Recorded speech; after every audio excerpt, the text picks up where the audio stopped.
In the 20-plus years of helping people plan for the cost of retirement and long-term health care, we've identified one consistent theme among families and caregivers. People don't like to talk about money. Lifecare Affordability Planning helps families who are facing long-term health issues and increasing health-related expenditures to make better informed financial decisions during a time when there are so many unanswered questions. It's time to face this topic head-on, address the emotional charge of discussing money, and discover practical ways to bridge the gap between a long-term health care plan and your ability to pay for it. Hello and welcome to the Lifecare Affordability Planning Podcast with Tom, West and Arvette Reid from Signature Estate and Investment Advisors. Today, we're going to be talking about something that people don't talk about, and that's money. And it's an important conversation to have within families as people get older and health declines or other things come up in life. So good morning. How are you guys? Good morning, Eric. Hello there. Howdy, howdy. Okay, so where are we starting today with this subject of not talking about money? Well, when we're thinking about how the topic of money and personal finances impacts people that are facing chronic illnesses and whatnot, remember that folks that are facing some of these illnesses that they need to plan ahead for, that's just a subset of the broader American population that's uncomfortable talking about money, period. And just a comment or two on that.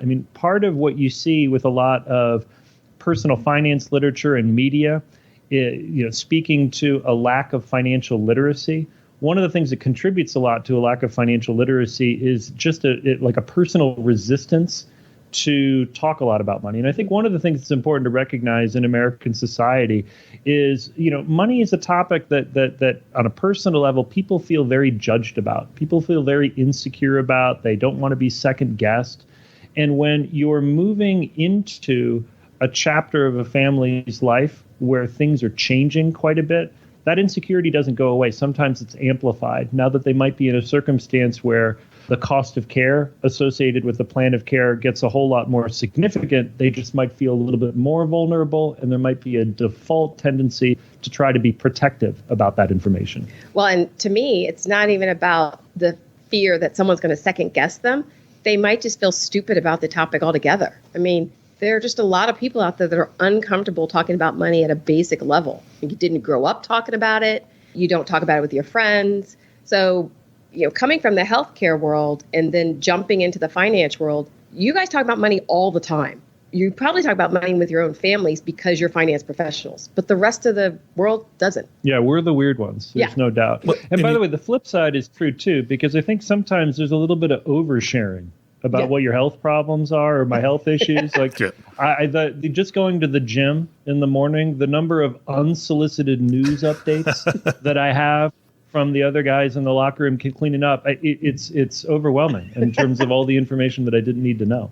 So it's interesting. There's a convergence in terms of these different topic areas about challenges and in hopes and opportunities that people have about health, and a complete resistance to talk about any of the different financial resources or decisions that people need to make that are required to be able to afford the care needed for good health outcomes. And Tom, you alluded to culturally, right? And I think of it as generationally. My parents, as they have gotten older, when we were younger, and they were younger, they didn't talk about money with us as kids or even early 20s. It's just something that they didn't do, so it was kind of taboo.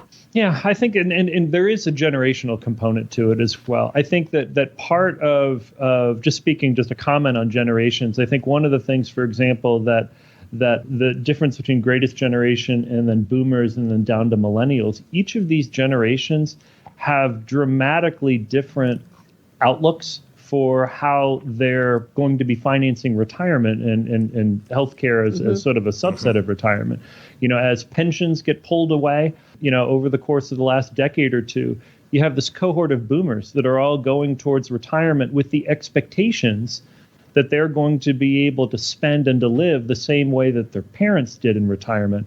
But they don't have the same type of income. They don't have the same type of financial security that previous generation has.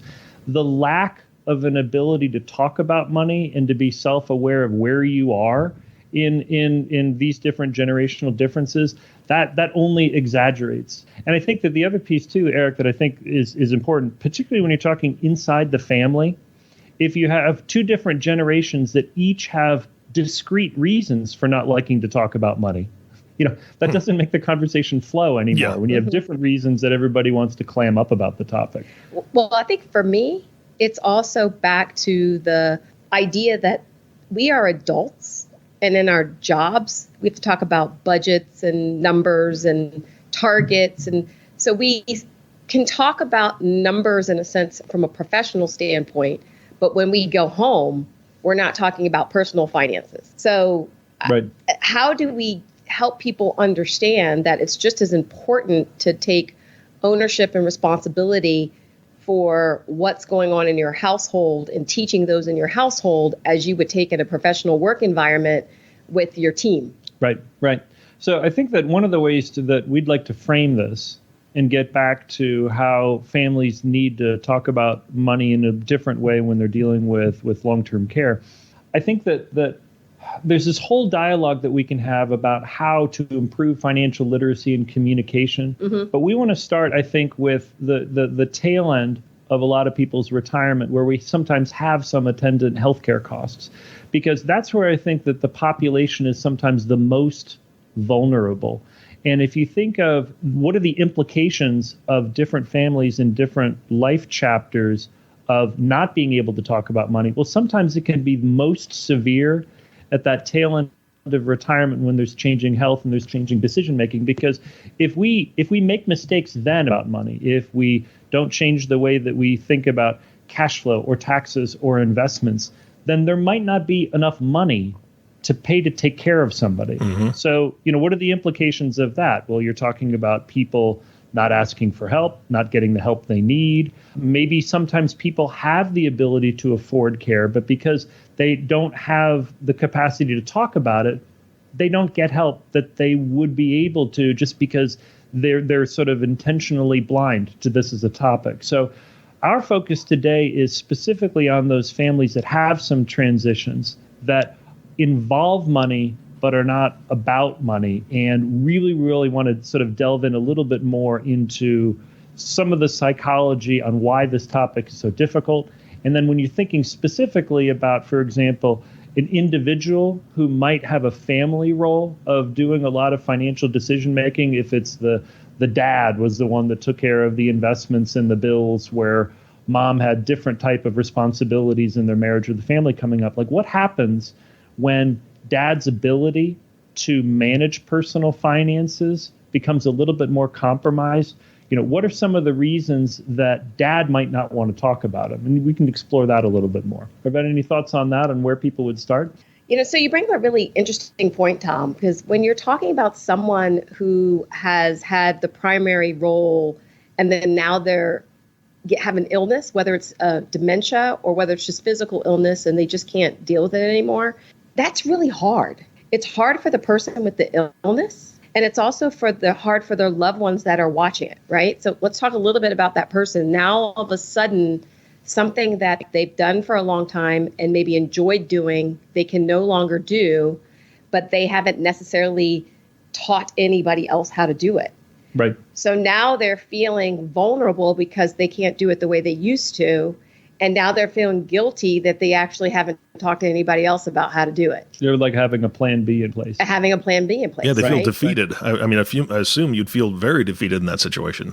Anxious. There's a bunch of it. And, I think dementia is a subset of this group. Among the laundry list of challenges that individuals are facing with dementia, a lot of this is fear of loss of identity. And if part of your family identity, my role as a father, as a husband or whatnot, is these are the things that I was taking care of. And I didn't talk about it before. I didn't talk about it before when I was taking care of, it's by being able to call attention to now an area where I'm less able, does that mean I'm a little bit less of who I was before? And there's a lot of psychology going down that path of my changing and my loss of identity with each of these different roles that I was playing being taken away.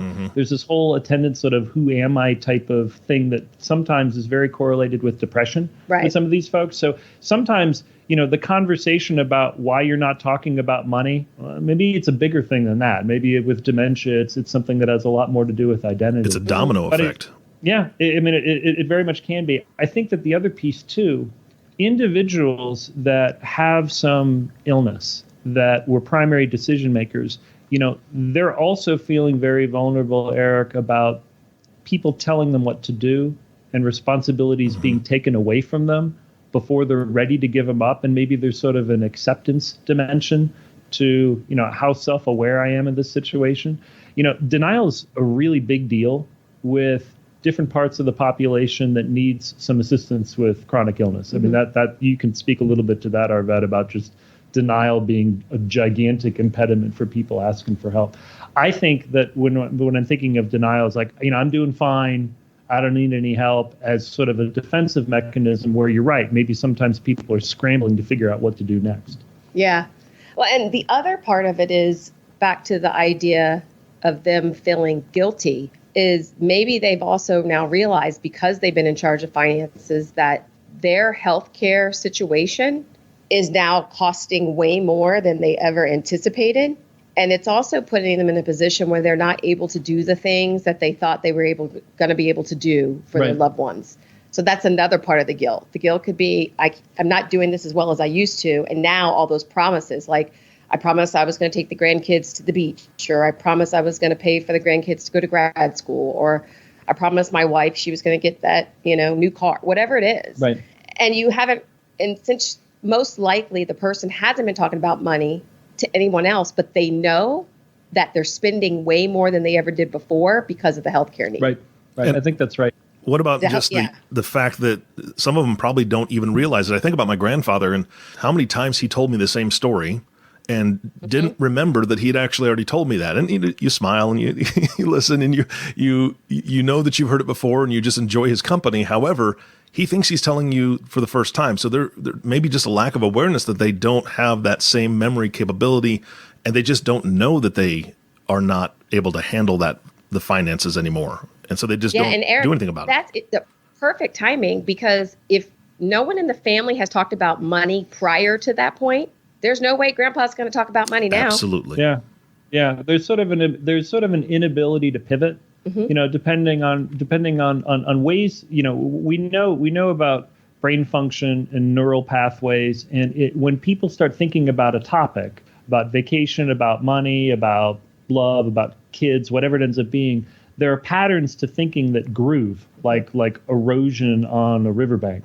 And if you've grooved one particular pattern for so long, it's very unlikely that you're going to be resistant to start thinking about something new. I think that because the financial realities of sometimes having to come up with $50,000, $100,000, $150,000 of new expenses to cover a period of care where professionals might be needed to help out, in addition to standard of living, that's a bandwidth problem too. Not even speaking to dementia, which probably we can hover on a little bit more, because that's actually physiological changes in the brain and the way those pathways work. Just for folks that are neurotypical. That's one of my words I learned. Neurotypical. Normal brain function. I think that for folks that don't have cognitive impairments, this might just be too hard. Yeah. Because we have multiple CFPs in our practice that are using 20 plus years worth of experience to do modeling on variable withdrawal rates, because you don't know how long somebody's going to live and you don't know how much care they're going to need. Taking that from portfolios that are variable and tax policies that seem to change pretty regularly, that's really hard. So sometimes there's a ceiling of complexity where people just lock up and they throw up their hands and say, listen, I can't possibly keep track of all these moving parts. Therefore, I'm just going to kind of roll over on the topic. And part of, I think, what we're really trying to let the audience know is that's part of where this Lifecare affordability plan can really be impactful.